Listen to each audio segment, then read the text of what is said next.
currently happening at the Court of Appeal. A lot is emanating from that particular sitting that is being spearheaded by Judges Roslyn Nambuye, Daniel Musinga and Hannah Okwengu. And what you're talking about when we say a case management conference is actually a forum that is going to allow the parties who contest the BBI initiative to have a chance and have their say to understand how the case is going to be managed. So parties involved in the Building Bridges Initiative contest were requested to avail themselves at the Supreme Court for this particular case management conference.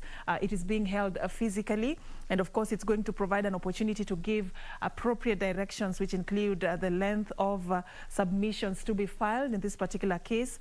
And the registrar of the court had notified all parties involved in the contest to avail themselves physically in court. That is what is happening this particular morning. A lot is coming forth, and some of the issues that, of course, this particular process is concerned about is it's going also to provide an opportunity to clear out issues such as the viability of the hearing and substantive appeals rather than the rule of application, which allows the suspension of judgment made by the High Court to allow the process to continue pending the hearing of the main appeal. And of course also the amount of time required for parties to prepare and exchange submissions, so the court will give a direction on that as well, and also address the issue of logistical issues relating to the hearing of the application and appeals. And of course also, for those who may want to know, only one advocate for each party is allowed in court due to what is currently happening globally, the COVID-19 pandemic. So in strict adherence to the measures, only one advocate for each party is allowed in court.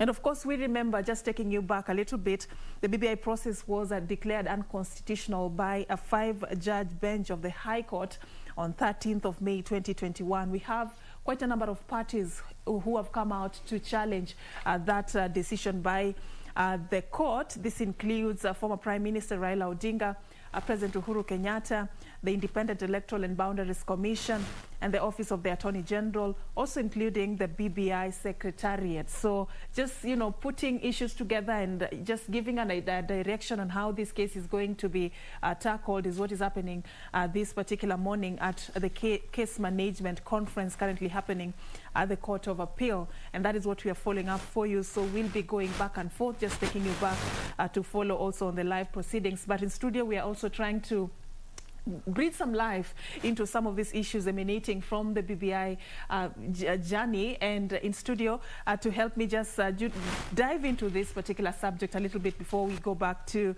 the Court of Appeal, I'm joined by two gentlemen. It's a panel of two gentlemen, Wilfred Muliro, a governance expert, and of course also Dr. Churchill Saoke, a political analyst, both lecturers, by the way, but that's a topic for another day. Thank you so much, gentlemen, for allowing us take advantage of your intellect on some of these issues, just to help Kenyans understand the way forward. So I just like your quick, comments on what is happening this particular morning. All eyes are focused on the Court of Appeal. Probably, from what you understand, the case management conference, what's the way forward? What should Kenyans anticipate? I will start with you, Dr. Churchill. Yeah, thanks, Serfine, and good morning. So the case management is more like a pre-trial, and you find that the people who are engaged in the legal dispute, so you have the plaintiff and the defendants, they will agree on some administrative issues and the issues that are in dispute. So some of them, as you have mentioned very clearly, regards to like the length of the period that each should be able to take. And I think it's mainly meant to for each parties to submit some of those issues so that the court process can be clear, and they can be outlined much more clearly. The other things that will be important during this kind of sessions are even motions. Who should be exempted. There maybe the submission could be involving some other extraneous things that will divert or distract they are not very key in the dispute. So some of these things need to be agreed upon between the two parties before the actual case hearings begin. So it's like just sort of setting out the pace and the program, laying out the program of of events on what should happen and how, for how long, who should do what, who should be involved. Wilfred, also just to give you a chance also to react to that particular question, just, you know, there's a lot of expectations. In fact, Kenyans are really watching this particular morning, waiting for, you know, some sort of decision. Just to clear the air and tell Kenyans what should be the expectation going forward with this conference. Yes, thank you. I think in terms of the substance of this meeting, you've captured that very well, and my colleague has done that. But I think for Kenyans also, why they are interested, I hope you've cleared the air that we have no citizens who may think that it's now the trial. Yeah. But that is the case. But second is they are genuinely concerned that it is clear now that BBI is not a done thing. The process still continues up to the end. It's a sort of the battle is still on. Because remember, the decision of the High Court reverberated in the entire country. And there were even some celebrations that now reggae is dead. And or it has stopped. Yes. Or post. Yes, depending on which, depending which on side the, you come which from. Side. It was post, it's dead, post, it is stopped. Dead or yes. But now there is a feeling that yes, what the promoter said will go ahead appeal is actually a reality now. And now also on the other side of those opposers are now watching to see what are the loopholes, or what is the we may call it the judicial barometer, the indicators that is it possible. I think most people are listening to this to see whether is there an indication that the judiciary may still remain firm and make the same, you know, uphold the decision. People are trying to read between the lines. So let's wait and see. Yeah. It's a lot of expectations as well. Yes. But, you know, let me just take you, gentlemen, back a little bit. This was on 13th of May 2021 when that five-judge bench decided and made that particular ruling. What message did this really send? And did the proponents of the BBI process anticipate that there could be such a hiccup in this particular journey? The train had already left the station, if I remember correctly. I mean, what did this mean essentially for this particular journey, the BBI process, Churchill? Well, I think it was a big statement for the country, especially with regards to indicating that, you know, the judiciary is independent and they can be able to make decisions that are not necessarily popular. And so at that time, I think what they were keen on was they were looking at the facts as they were presented. And I think, you know, sometimes when you look at issues at the technical level, the technicals they hardly concur with the popular.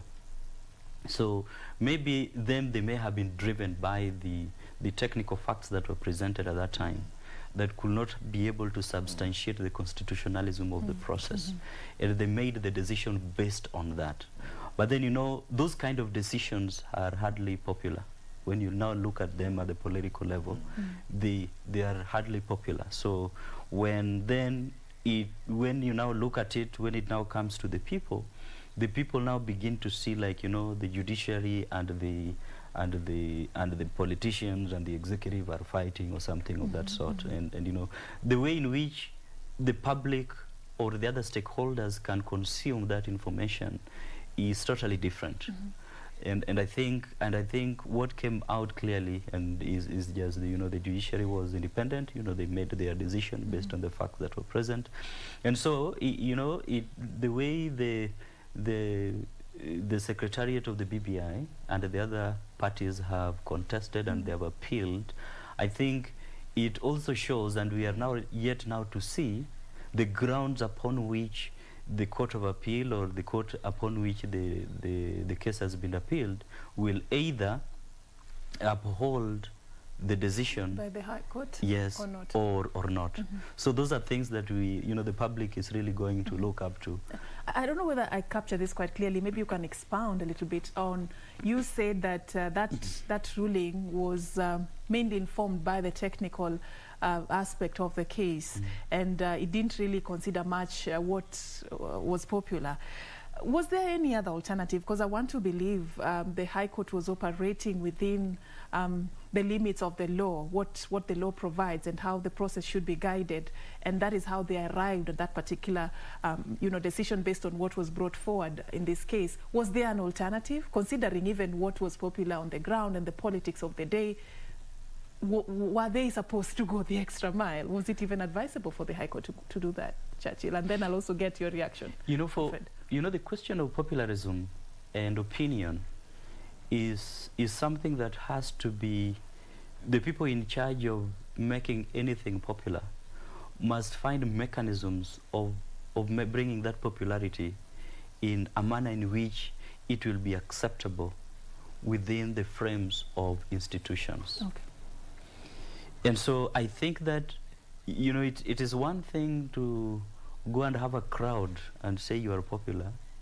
It is another thing to show in a court of law that crowd shows you are popular.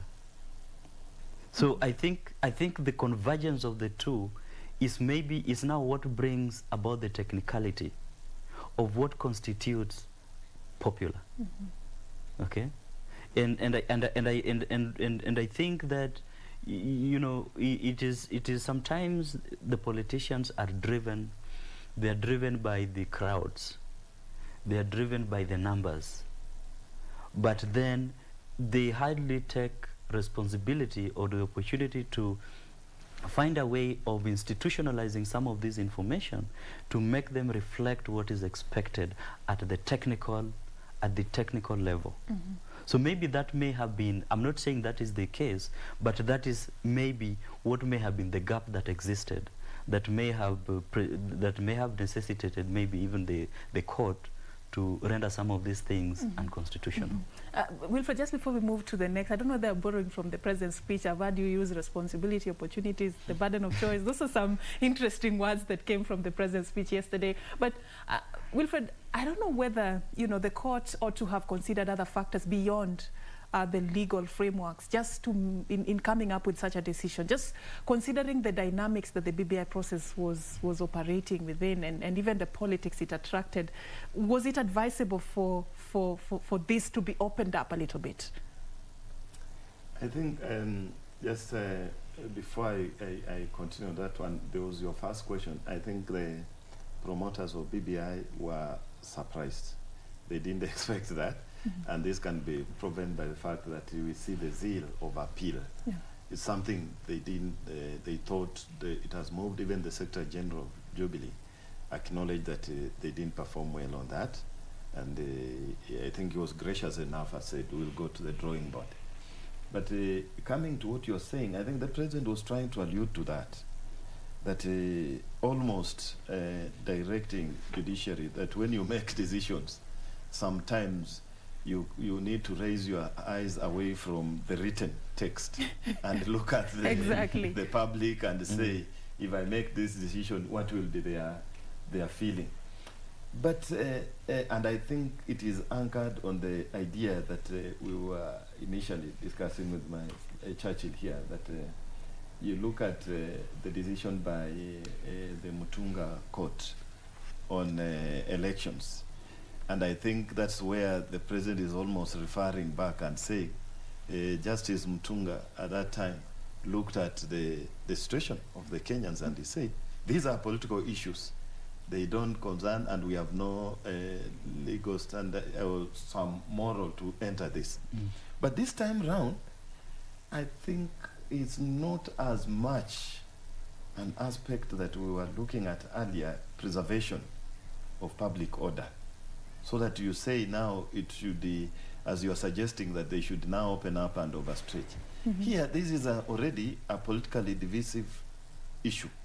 And the politicians have brought it to you. And they are saying that now arbitrate between us. And therefore, for you to sustain, actually the cogency or the word of the courts is stick to what the rule of the land says. I think at this time, the judiciary was right to deal with matters as they are and deal with the courts, other than stretching and seeing how. In fact, it's like we are calling about the judiciary to join politics and see how politically good their decision will be. And that will not be good, because Is it will that take us back to advisable? what BBI is trying to treat, 2007, 2008, when we said we cannot believe the courts because they make political decisions. But now the court is making what you are saying, clearly based on what we agreed as a state with our constitution. This is what we want to do. So I would be very extremely reluctant to encourage that the courts must now, especially on this issue, start trying to widen their decisions, although I hear sometimes that you don't need to be very strict in decision, but to start widening and allowing political sentiments in their decisions, I think will work against, will be inimical to what we are saying, that now we want cohesion. I want you gentlemen to tell me what you read from what I was alluding to earlier. This is what the head of state said yesterday when he was, addressing this particular matter.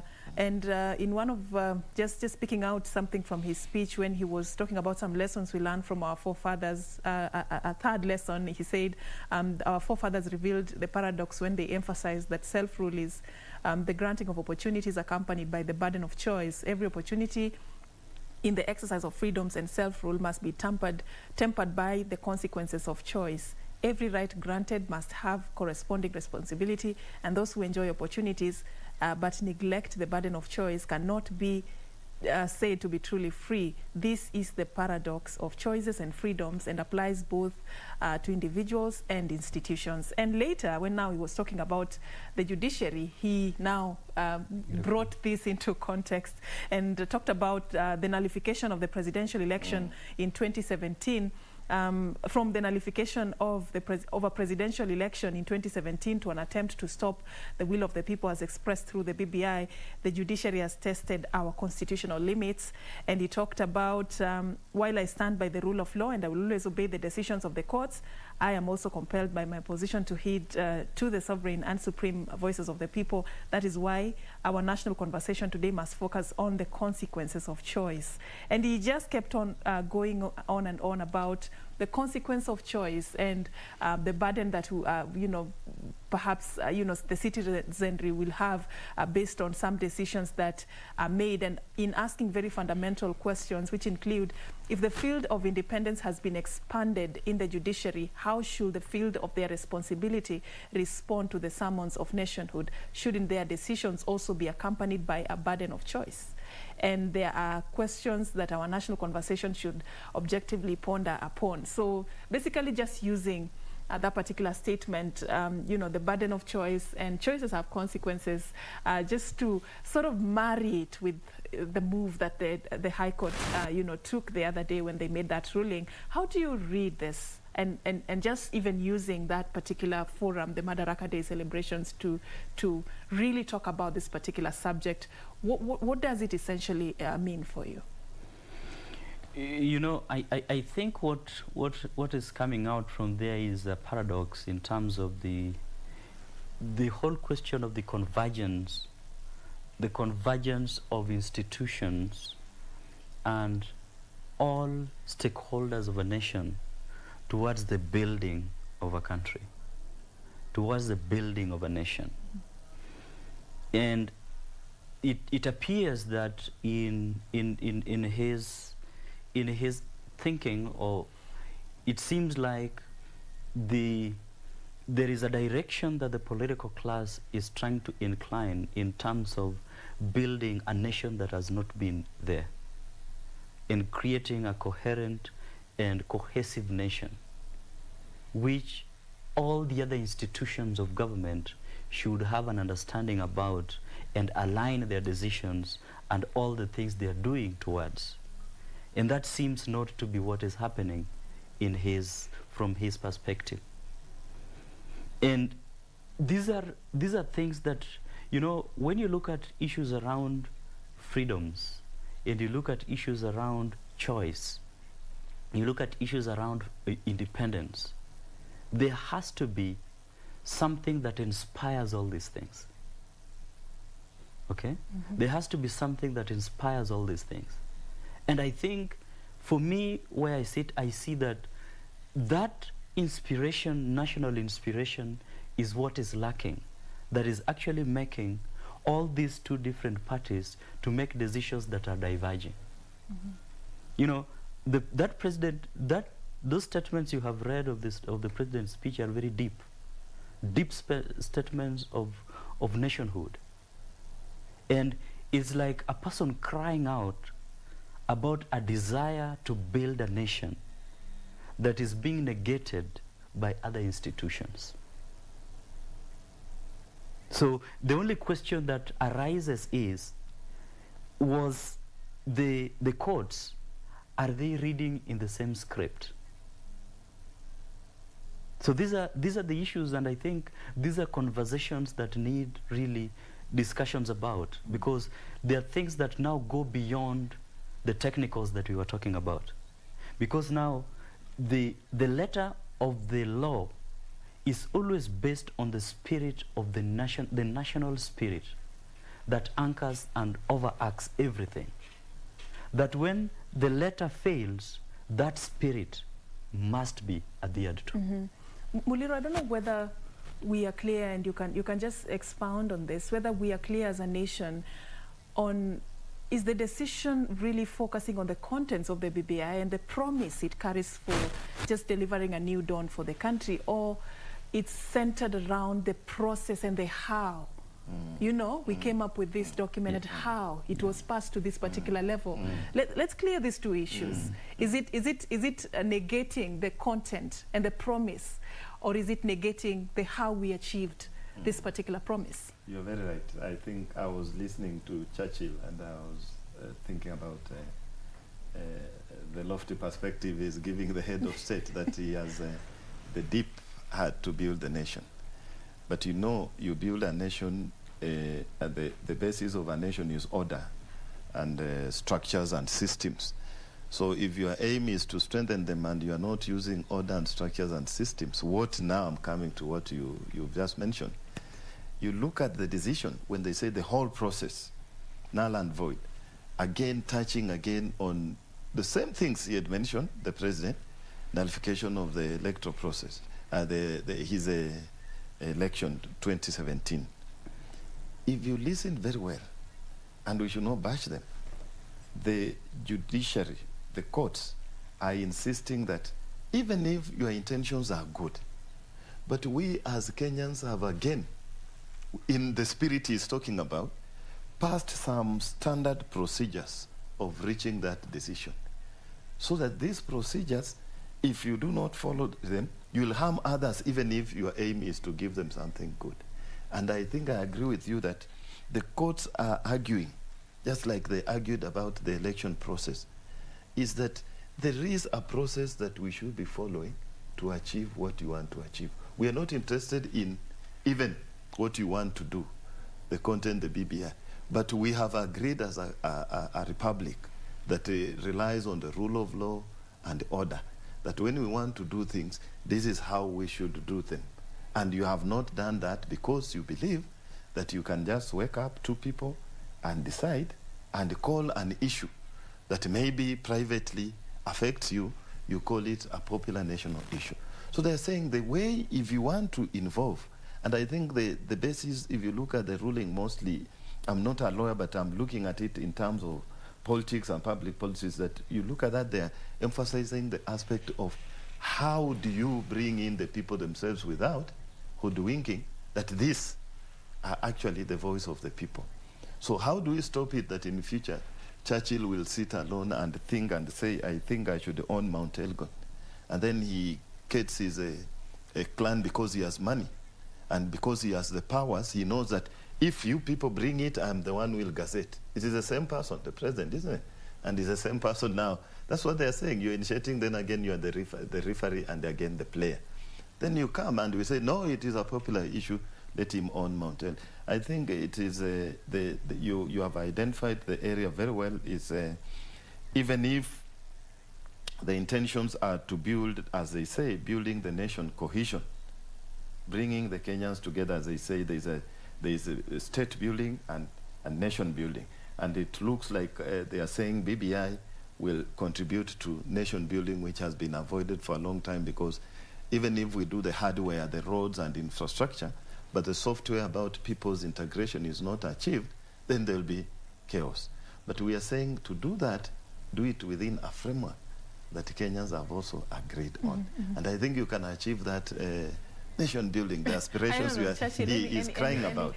React to the answer that particular question. What are we really dealing with here? Is it the process or for a promise? I was trying to unpack what the president was saying in terms of his speech. Yeah.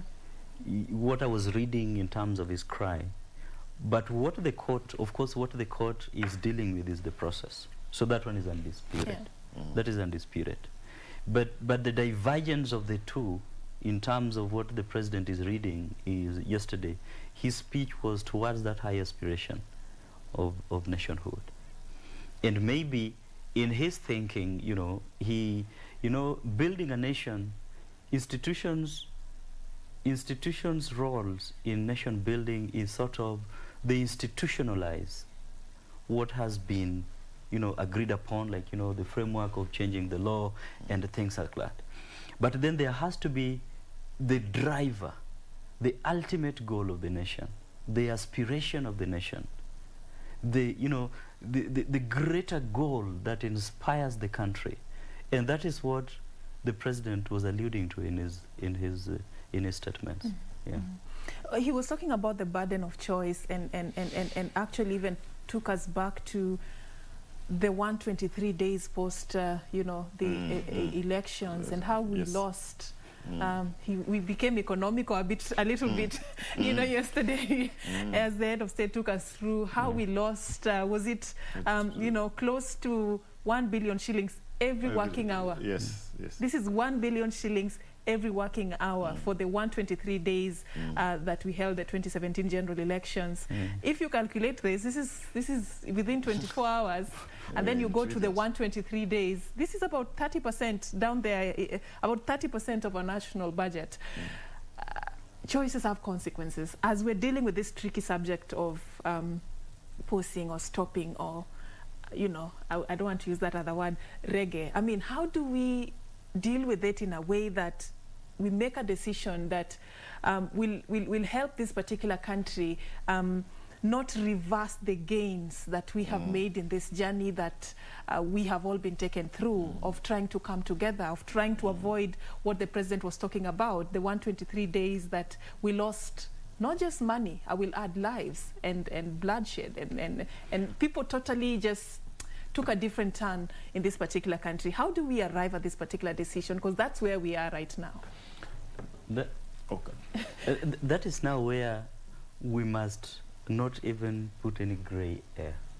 So what do we do? Because this is critical. This is crucial. The right thing must just be done.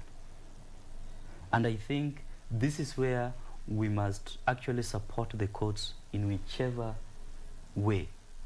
Because if this is the framework that has been agreed upon, and we agree upon a framework because we know this is the direction that will lead us to greatness as a nation, then we allow for gray areas because of some of these things. When we talk about losing 1 billion, you said 1 billion per day, right? Per 1 billion every working hour. Per hour. Yes. And now we are losing this. We need to look at this 1 billion that we are losing. We are losing it because of the negligence of someone. Because the court will make a decision based on a mistake that somebody has done. They don't just come up and make a decision out of nowhere. They make a decision because they have seen discrepancy in a given process. Who made this discrepancy to happen? It is someone somewhere. So it is this person who made this mistake who should take responsibility on behalf of the country. So I think we should not allow these, the consequences of a decision to make us to create gray areas just because the country is going to lose 24 trillion. We should then negate some of the gains that we have made. Then what we are saying is, let us compromise every other thing just because something is going to happen. In the long run, the need for a constitution is not there. Muliro, as you will add on this, I also want you to ponder on the questions the head of state was asking, just based on this consequence of choice. And he said, if BBI were to be stopped, who carries the burden of choice? On whose shoulders will ethnic majoritarianism rest, and who will carry the burden of losing 30% of our national budget every 5 years due to the toxic politics that BBI seeks to resolve? Question, another one that he asked, the judiciary will also have asked itself another question: can Kenya be truly a democracy if the people are denied the opportunity to express the sovereign and supreme choice at the ballot box on the basis of elevating technicalities over the overriding objectives of the law? And I can go on and on with these particular questions in that speech by the head of state yesterday, but you're getting, what he is asking. If we go this direction, who will carry the burden? I wanted to respond to the question I asked earlier on how we treat this particular critical subject. We are right now at a very sensitive point as a country. Yes, I think I agree with my colleague here 100%, because even the president knows that as you look at the consequences of the decision, and then you should remember that it is another arm, an arbitrator, that is making the decision based on some action. They're not waking up and joining politics and saying, in this contest, we think now we are making this decision. No. There are actions. He should be looking at the actions that lead to the consequences of that decision. Because consequences means it is an outcome of some process that has brought us to this door. And therefore, it gets us back to what he was saying. We go back to our institutions and establish them and processes that we have agreed, so that the person he is quoting, the one who made a mistake so that we have these consequences, does not rely on his own whims to make that mistake. We are looking at this not because of just now. I think the president's questions are almost looking at it in a vacuum, that we don't want to see the history, the process that has brought us to this burden of choice. The burden of choice means there are some actions that have given us some alternatives, that now we are making a decision that has consequences. And I think that's what Churchill was saying, that who is this person? It's not the judiciary that has made wrong steps. Therefore, I think the best decision here is, as much as the president means well and looks at the aspirations, this is the time he should also stop and remove his eye from the judiciary and take the longest journey. As philosophers say, the longest journey is the journey within. Within, in terms of the government, the political class, himself and his cabinet. And look at it in these terms, that there is interdependence between these independent institutions that are being hit with the government of the day. So they should look at that in the process of, there is an independent institution that guides us on elections. There is an institution that will tell us more about public participation, about decisions on interpreting the law. How can we, you as a leader, you are even talking about BBI in terms of bringing Kenyans together. Start bringing these institutions together. I would have even wished that this noble, deep thinking, and I agree actually, a very cryptic statement the president has put in public, the burden of choice and the consequences. Now we are thinking about it is something, an analogy that nobody knows, because the president did not come out clearly. He has now, for the first time, like when President Moi used to use those analogies, and we are left thinking about them. He could have just looked at this institution, especially the judiciary is new. We expect that as new as something is, you give it the benefit of goodwill. Call them, discuss, and agree on what you think should be done, and they advise you on how you can achieve that nation building that you are looking for, how you can avoid those consequences that come from the burden of choice, which you say is overlooking the spirit of the people. And I'm saying this because I think it is not inadvertent. The president is first a politician. Politics is not a bad thing. It is the one that helps people gain power. And the president deliberately was addressing Kenyans, the public, the masses. He was telling them, this is your thing. You brought it up to here. It has been stopped by other people. Come in. You're not. Listen to how Muliro is interpreting that particular speech. No. Because why? Just why, listen to you how you. As you say, it is. Yes, that's my opinion. I think so. Because now, why not? The judiciary just knew. Why carry the same 2017 and the rest? Why not have this with your technical advisors and the best brains around you? Discuss this in privacy and bring to the people. But you know, whenever we address the masses, it's politics. You want to bring along the crowds with you. You don't want to sort it, and that's why you'll still go. Courts don't have those forums, opportunities to address the crowds. So how do you address them again? Through the crowds. All right. How will they respond to you? Exactly. Call them around the table and talk to them. That's one way of going around it. Yes. That's why I asked you earlier, gentlemen, also, you know, the choice of the forum, the Madaraka Day celebrations, the 58th Madaraka Day celebrations, to address this crucial subject of the judiciary and the decisions the judiciary has actually taken before, way back from 2017, yes, taking us back to history. He said choice, consequence, the burden of choice, and I just like to use the same words. Cryptical. You know, what consequences should we anticipate from just his stand about the judiciary on Madaraka Day celebrations with regards to the BBI? What he said, what should we anticipate? How is it going to be interpreted, and which direction can this lead us to as a country, and even the judiciary? Just to be open about it. You see. When the president speaks and he mentions something like that in public, what he's trying to do is already showing the direction that he wishes the decision to be made. So sort of he's already giving a submission to the courts that me as the head of state, this is the direction I would like this decision to take.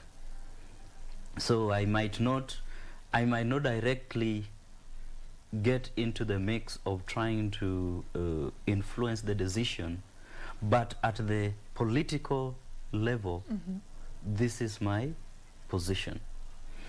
That's one. Two, politically, you know, people were also questioning and want to know where's the president what is the president's position in this. So that for him was a forum to make it be known in public where his position stands with regards to the nullification of that process. So I think he looked at it from that two perspective. He was capturing it, you know, giving it as the political stand and also a statement to the judiciary, which may actually come as an intimidation, you know, depending on how someone looks at it. And depending on how strong the judiciary is going to be, it could be an intimidation. It is really a tricky situation there, and the CJ was the new CJ was seated right there. I mean, how do you go about this? You know, whichever direction the judiciary will decide to go will be interpreted somehow. I mean, how do you know, handle this, Muliro, if you were seated there in that seat? And I think that's why maybe we're being modest, but that's why he addressed the public in the presence of the CJ. Things don't just happen. The president is at the level of non-guesswork. Every statement, as he says, is for the nation. He's the one who gives the direction. And it is deliberate that it has to be in that forum. But then you look at what you're saying. I think to some level I agree in our earlier discussion. The person that is least admired, envied now, should be CJ, Mother Koome. At this time, he comes to attend a National Day. During the interviews, she looked very reconciliatory, that if the previous did not work, I'm not the one who called, I'll call, we will talk about many issues between executive and judiciary. But then now, that's why I still insist that it should have been just something privately in a room, talk, even read a riot act to them, and they'll respond in a way that maybe you'd wish they'll understand you. But where now politically the masses are involved, the CJ, as you say, has maybe two. It's almost like a conundrum, but she has two aspects which are also self-reinforcing in a reversal way. That if, as Churchill says, it's like an intimidation. If at the end of the process, the decision comes out that, okay, BBI, the president's wishes have been granted, then the public opinion will be that the new CJ was there for a purpose. She's a systems person. And then if she comes in and makes a decision against that, then it will be interpreted, as we observed clearly, that it is a response to show that we cannot be intimidated. So back to 360, to the system of activist judicial system. And I think it has now begun. I hope in the heart of hearts, the advisors and even the thinking of the president was very, even the tone he used was very good, a reconciliation. But I think in that, there would have been an alternative. There would have been a way of dealing with that. Maybe just mention in passing judiciary and deal with other issues of this day, 58 years of our independence. Then we will know that, as he says, let us know your slight terse statement on your position concerning BBI, because people are waiting, that is genuine. But to spend the 90% of your speech on the judiciary that has now a new leadership puts the new leadership in a very difficult situation, either to continue with the war, a luta continua, or to struggle and see how they can now accommodate you and look very bad in the eyes of the public as something that is pro-system, easily intimidated, not using the constitution. So you are right, it's a difficult situation. I hope there was another way of dealing with that. The other challenge that comes for the new CJ is that, you know, he is inheriting a system that the former CJ had given a lot of authority and autonomy to the judges. And they could be able to make decisions that are extremely unpopular without being, you know, without being influenced. So he has quite a big responsibility in terms of she has a very big responsibility if really she wants to come with a new way of doing things.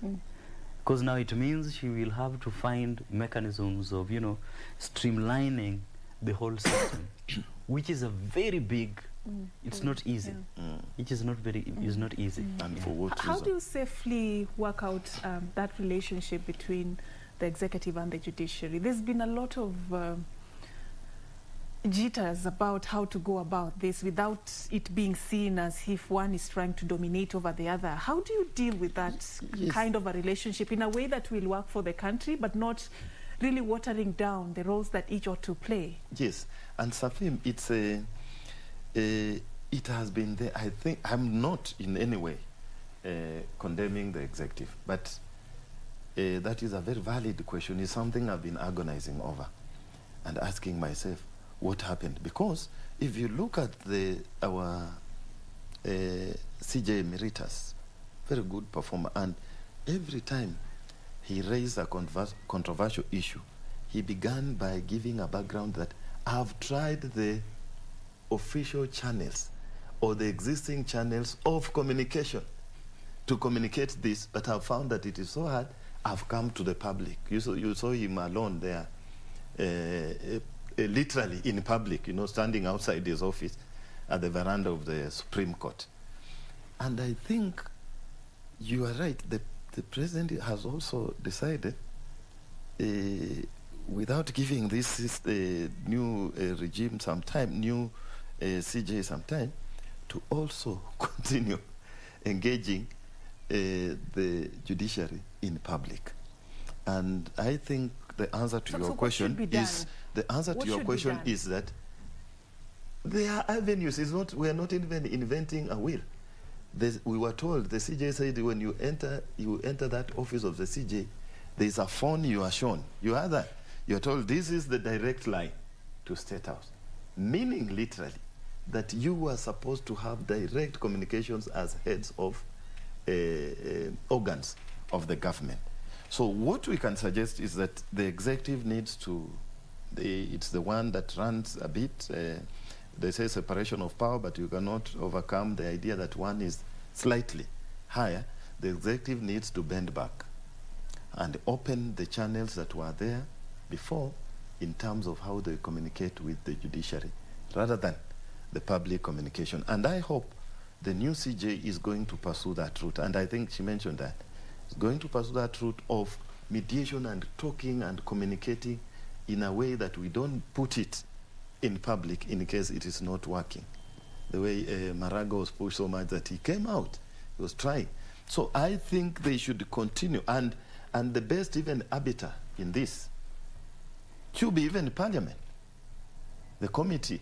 And I think Maraga tried that. He's called legal.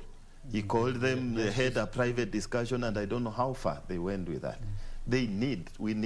We are all working for Kenyan citizens. We can put aside our egos. And I think now if the previous regime pricked the ego of the president by first nullifying the elections, now this is the time for a new beginning. We are all afresh. We can have those channels again opened. That special phone that he said is red should now be ringing. Churchill, is this an opportunity for a new beginning, a new journey? Absolutely. There's an opportunity for a new beginning in terms of, because you see, leadership takes a lot of lesson. And for you to achieve that, for you to achieve any goal of an institution, you must be able to, you must have capacity to stretch out your partnerships and networks with the responsible, the different bodies that will make you achieve your goal, you know. And so it will be more than necessary for the two institutions to reach one another. You know, it is, you know, the CJ, in fact, like right now, she just came in. It will be important maybe even to pay a courtesy call to the president. You know, as somebody who's come new in the office, you know, he takes the Supreme Court there, or he just goes there with herself and with her team and meets the president, and they will iron out a few issues and set out some modus operandi on how they can be able to operate and engage. It will be a very good. Otherwise, if both the two institutions want to appear, the independence is there, but the question of the interdependence is also there, which you cannot overlook. Which brings me to my next question. How do you do that without being taken to have lost your independence as a judiciary? Because many would interpret that again on the other side of the coin. The moment they see the executive and the judiciary really working well and having a very thriving relationship, some would really start now questioning the independence of the judiciary. How do you safely play, you know, along that line? Any of you can jump. The other thing, before maybe Muliro comes in, I think there is a person who should really be very key also in this process, and this is the Attorney General. Because the Attorney General, being the chief legal advisor of government, he has the responsibility to ensure that government operates within the framework of the law. And when that happens, then you will realize that there will be not too much antagonistic behaviors between the government, the executive, and the judiciary. So if there is a lot of divergence, it means that maybe the executive arm is doing a lot of things that negates the constitution, and that happens because there is improper advice that should come from the Attorney General. So I think it will be very necessary for the Attorney General to take very proactive roles. You know, like for example, and some of these things go beyond, you know, it even goes, some of them involve even shuttle diplomacy. Because he's part of the Judicial Service Commission, right? And he's sort of like a liaison person. He's able to read the mind and the heart of the president, and is able to relay that to the judiciary in a more subtle manner that will not be able to go make things come out in public. So I think that will be something that will also be important. I think you've also reminded something. You are right that somehow the president has had a goodwill. I think so, even by way of appointing the Attorney General for the first time. This is a person who has been in the judiciary, in the system.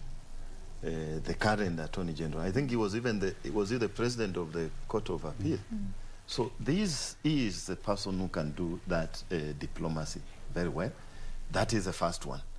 But the most important, the basis of his action is to ensure, as my colleague has said, that the advice he gives the government, it resonates well with the rule of law. It's within the confines of the rule of law. So that even if, whenever there is cordial relations between the executive and the judiciary, and the people know, we listen, and we can tell that this decision is purely wayward. It is pleasing the executive. But if the executive makes sure that it is acting within the rule of law, you'll find that the judiciary has no even moral, or not even any motivation to be activist against the state, because they'll still have to stick to what is there. The work of judiciary is easier, unless you want to politicize them. By now, you violate the rule of law and you come in and they join you, then we say you have lost independence. But interdependence in the sense that each knows their role and they are working for the sake of enhancing each other's role, not blocking it. So if you start blatantly violating the constitution, the rule of law, and then citizens, it's not the judiciary that wakes up. Citizens go to the judiciary and say, we have been aggrieved. Please, you are an arbitrator, say something about this. And then they make a ruling and you come in and you say, now consequences.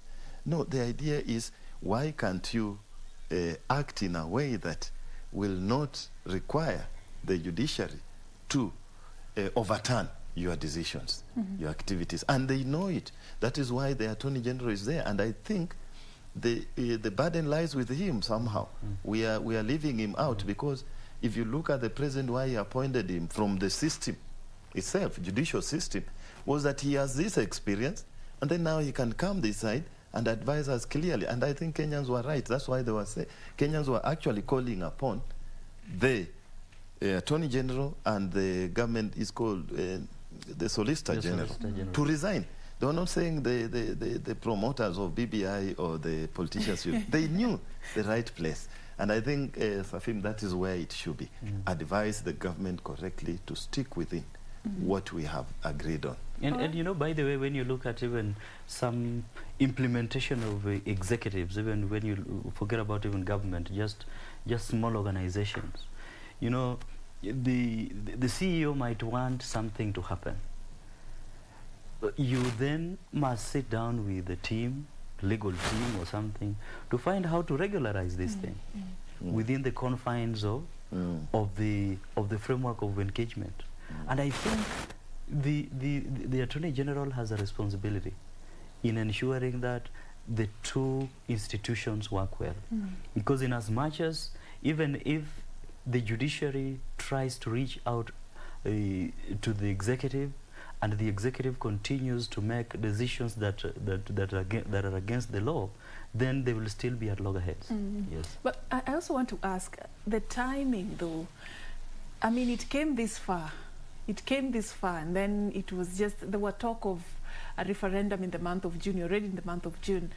Why now? And do you want to tell me that we missed the point all along as a country until to get to this particular point? That's when suddenly we realize BBI is unconstitutional. I think even, Serfine, we should be changing that question and ask them, where were you until now that you brought all these mistakes to the court, isn't it? I think, because it didn't begin yesterday. Yes, but Serfine, as I've said, the judiciary will not follow and try to, it's the Attorney General and his people and the promoters to make sure that this thing is so good that by the time, remember, Serfine, the judiciary did not just wake up. They were consolidated cases. In fact, we were getting jittery that why are these cases still pending, waiting for long this time? And I think even those, the BBI promoters, as we say, as Kenyans were saying they should resign, and they were surprised, even the politicians, is that all this time, why couldn't they reassess and find that actually they are taking something ahead which has problems with the Constitution and the law of the country. And it has all had that, and I don't know whether it is deliberate or it is political, if you can allow us. Issues of even saying 2 documents is not a lie. They have accepted, groups have seen that. And we are asking, the government is the promoter of this, and with all the machinery and the organization, why do we have these lacunas? So you may not put even the burden on the judiciary and say, why then have they done this? The question is, what has blinded the eyes of the promoters of BBI all this time round? What is the game that is around that the common eye of an ordinary citizen like me is not seeing, when actually the document is for me? So the question that arises here in this case is the judiciary working for the common person? Is it the one building that nation building that the president is talking about? And I think you don't need to answer, because the answer is yes. I wish we had the answer to that question. No, the answer is yes. What you've done, Miro, is ask more questions. Then we'll get a response from you. The answer is yes. Or are they working for, or are they also part of the conspiracy? You're also asking more questions. Gentlemen, I was expecting you're going to answer that question, but you're just asking questions. No, you want to tell me we missed the point? No, like nobody really looked at the fundamental issues for us to get to this point that the country is almost moving to the next phase, and then this happens. I mean, I think sometimes were we too excited, or were we? I mean, what is it? We didn't even have copies. It's important to look at the political dynamics as well, because you see, some of these processes that are meant to achieve political ends that are uncertain. You know, in the eye of the public, people expect the end of this process to be a constitutional change. Yes, yes. But that may not necessarily have been the intent of the process. So there are still a lot of things that are gray in the eyes of the public and majority of Kenyans about this process and its intent. Maybe its intent is already achieved. And so we slowly are killing the process. I'm following. Or so maybe keep going. Or maybe or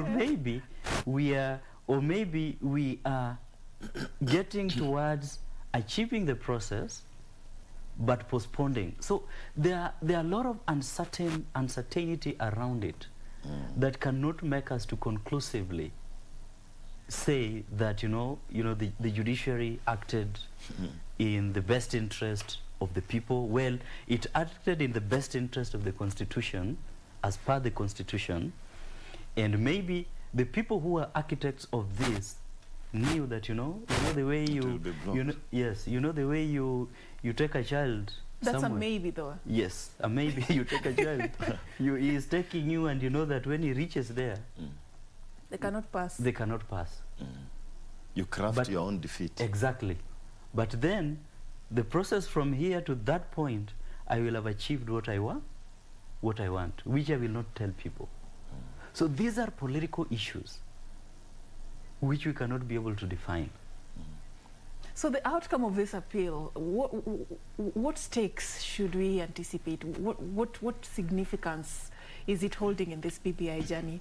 Whether the ultimate goal is still hidden, or it has been achieved, or we are yet to see it or not, let's leave that aside. Let's just assume this is still taking us to a particular direction. What weight will the outcome of this appeal have on this particular journey?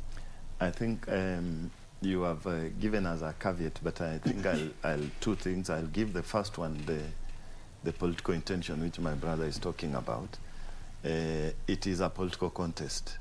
And I think even to some level, as he says, maybe we have achieved, but we are appealing because we feel that the other group, that the celebration of the High Court decision was both civil society was seeing the legal success of the Constitution, but the other side, which I may not mention as it is said, was seeing a political win. I think you saw that. So then the appeal again, if it comes, it will have those two pranks again. the civil society and those who are trying to linda Katiba, who are the petitioners there, will still say, now again, constitution imelindwa. But the politicians on the other side who have been quietly, latently opposing BBI will have a political revel. But then the indicator, if it is overturned and BBI goes ahead, is again two. One is the political realignment that BBI presupposes. You know, this nation and cohesion of the people, which people are saying you are creating more position, is because in every generation, and it's not, I think it's not the present, it's only appearing at a wrong time or maybe at a pressure time, that it is now a time when this generation has an array of leaders from communities who have matured ready for leadership. You remember when President Moi was there, this generation, there was his group had gone either retired, and this generation was the one he was mentoring. We came then, Kibaki was the last. But now with the Uhuru, his equals are still outside. Whether it is Musalia Mudavadi, Kalonzo Musyoka, Gideon Moi, all of them are outside. So Raila Odinga now there. So the constitution allows President Uhuru to craft a legacy, a future leadership, which he can still have a link through BBI. So when you create those ones, if it succeeds, then he'll be able to inclusively bring in all these who have matured into a ship that he wants to see moving ahead. Whether he'll be the one or he picks one of them, like maybe the former prime minister to lead that, but you'll have crafted now an exit strategy, a leadership in place. All of them incumbents do that favors him. So this BBI, the decision at the Court of Appeal, although it is not do and die, because we still have another step ahead there, will have these indications. Is one wing, political wing, winning? Is Linda Katiba winning? Is civil society still relevant, winning? And on this side, is the president's trajectory of laying a legacy. And he has said, even with his brother, Raila Odinga, they have been saying, this is for a legacy. And that's why I think he repeated and said, he accepted for nothing. I never promised anything, but he accepted. But as my friend says, there are things our eyes don't see. There are things our ears cannot hear louder than what the politicians say. Maybe that accepting for nothing, that sacrifice, will be paid well through BBI when the BBI comes. That's your interpretation. So with our opinion here, Serfine, actually we are just looking, because as he said, it's an opaque thing. Politicians, everything changes every day, as they say. One day is enough to change everything. So we only anticipate based on the patterns of behavior, the way they have happened. So based on these patterns of behavior, we can say that there are 2-3 groups looking at the final judgment. 2 political groups and 1 group that is saying it is trying to linda Katiba. And therefore, if it succeeds, then it feeds into President Uhuru's exit strategy and legacy. All right. Yes. How we have treated the 3 voices you're talking about, Churchill, those who are the masterminds of the BBI and those who support it, and the team that is really critical of the BBI process from the political front, and those who you say are the Linda Katiba team. How we have treated these 3 voices over the journey of the BBI process? Have we had that really comprehensive national conversation? Yesterday, the president really emphasized, and he kept going and going on about the need for a national conversation on this particular subject. Have we done that? Because we are here, and it's at a very climax stage of this particular process, but we are still having some voices that are not really walking within the same line. Have we? Does it really send a message about how we have treated the national conversation, the bringing everybody on board? Because I believe that's the spirit of the BBI process, to bring everyone together to just champion us a cause. How have we treated that in this particular manner? Well, it's been a chess game. Or it's been a competition others? It's been sort of a chess game, a blend of a chess game and a whole question of bringing people together. with the aim of achieving a specific political end. And so we must admit that when you compare this process with the previous processes, there has been a lot of opaqueness, not just even within the political class, but even within the ranks of the citizenry. And I think that when you go into the village communities, nobody knows really the contents apart from what they get from the media. And when you compare this with the 2010 Constitution, the process that it went through, even the Guy Commission, it was extremely inclusive. So that one we have to say that there was quite a misgiving. The other thing is that it is also very difficult to have, in a political process like this, to have convergence of opinion. In the ultimate end, whether we engaged all these stakeholders, there will still be people who are saying no. There will still be people who are saying no, not because they don't want the document. Some will say no because they want political, what? They want political gain. You know, they want to sit down and say, you know, now this BBI is coming, the referendum is coming, but you know, the yes side seems to be full. If you want to get political mileage, go to the no side. So ideally, whether we engaged everyone, there will still be a no side. But I think in terms of engagement, there was a lot of opaqueness in the process. And I think that opaqueness was still meant to achieve specific political interests. Muliro, have the same question, but have we seen a reconciliatory approach of reaching out to the opponents? You know, that mood and tone of, you know, you're opposing this, we are supporting it, but this is what we are telling you. Have we seen that even in the political gatherings and the crusades that, you know, have been used to champion this initiative? Have we seen that really genuine reconciliatory approach of bringing the opponents on board? And from the opponent side, have we seen a really genuine reason and a valid, honest and authentic reason why the BBI initiative is being opposed? Or something is hidden in between? There's a gray area. Very good. Even your observation has chewed the entire thing very well. It's not just one-sided. We can begin and say maybe yesterday the president was trying to, he attempted to project that picture. And I think all through, whenever there are snippets within the president's mind, to try and bring the entire group. But remember, I agree with you that these three groups, there is, the answer to your question is, we have not seen it. There is no deliberate effort among the political elites to converge and therefore have a discussion, a synthesis, and therefore bring a document to the people that is well informed, that is unified, that has some unity of purpose. And it is for this reason that on the side of the promoters, you could see the statements like the River Nile has left, or the train has left the station. There's no more opening of the door for passengers. That means there's no inclusivity, no bringing in of other people. And then on the other side, those opposed, they are saying, we have conditions. They are setting conditions first. And they are doing that maybe, as my friend said, as an aspect of analysis. They are doing that with a reason that there should be no reconciliation, so that this thing looks like on the ground is opposed, so we will be this side. So even if there is some genuine window on the other side, this group that claims it is closed out, also by way of action and acting, does not want to have reconciliation.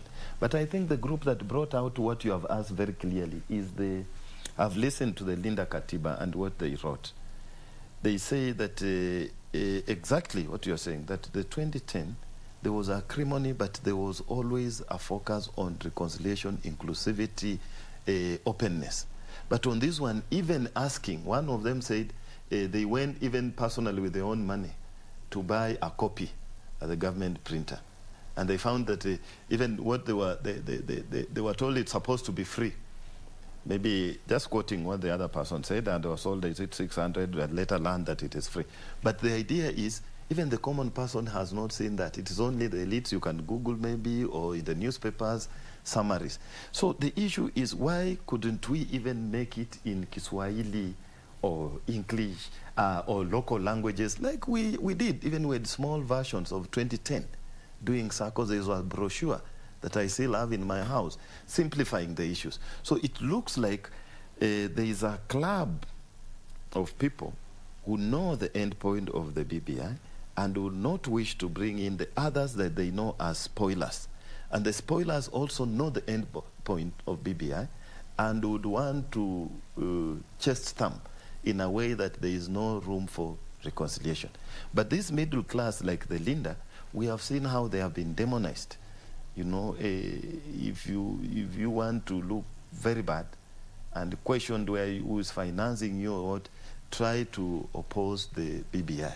So the question has been that if this thing will go, a referendum eventually means there is no unanimity, there is no consensus. There is we are going for consensus with competition. So therefore, if somebody criticizes, why should you demonize, criminalize, and put them in a way that we say even there are cases of now security agents and threats, all that's hearsay that we hear from the politicians. So you have observed very well. Actually, you have identified the challenge. That's a valid question that there is no, in my opinion, there is no deliberate effort to have a convergence. And the reason for that, I think, is BBI is seen in the prison, the lessons of political competition as the end. And 2022 point. Is not 2022. I just want to ask whether we have time to salvage that situation at Churchill, because this document, this process, this journey had the bigger picture in mind. It promised Kenyans an ambitious promise of just bringing a new dawn and even addressing some of the perennial challenges we've had every electioneering period. These are really emotive subjects that the BBI initiative was brought forth. We cannot just get here and say that we are now playing political games. It is not fair for Wanjiku, it is not fair for the common, you know. Unfortunately. It is not fair. Can we salvage the situation? Do we have time? Because 2022 is just around the corner, and we do not expect that we will have another round of losing 1 billion every working hour for the next few days after elections, courtesy of our problems and our mistakes. The mistakes we've been making every electioneering period. We want a solution, and we want it now. Can we salvage the situation? How do we do that? Well, it's quite a big challenge. The only thing that that may happen is political reconciliation. If political reconciliation come to the extent that each of the political leaders are able to see their interest catered for within the political contest, then it reduces the volatility of the process, and then we have a much more peaceful and ideologically driven political competition. But then you see, when you look at the constitutional process, depending on what will come out from the court, the appeal process, it might take a little longer if those who are opposing the constitution want the contents changed. You see, now that's a different ballgame. It means that we have to begin from where we started. So it means that the constitutional process will have to be lengthened more, and it might not necessarily be pegged on the 2022 election, unless we want to push the 2022 election, which is totally a different conversation. So as is now, either the whole process is fully rejected, or it goes through, and then you have a political reconciliation towards 2022. And in a political reconciliation, it is only interests that take center stage. Yeah. Is it possible to separate the two? The 2022 and now? And BBI? Looking at what is already happening in the political space, is it possible to totally disregard, like the religious leaders the other day were saying, BBI can wait.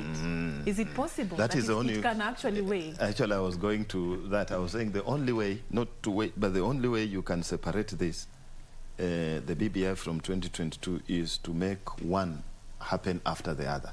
But when you look at the aspirations of the BBI, is to treat something before the elections.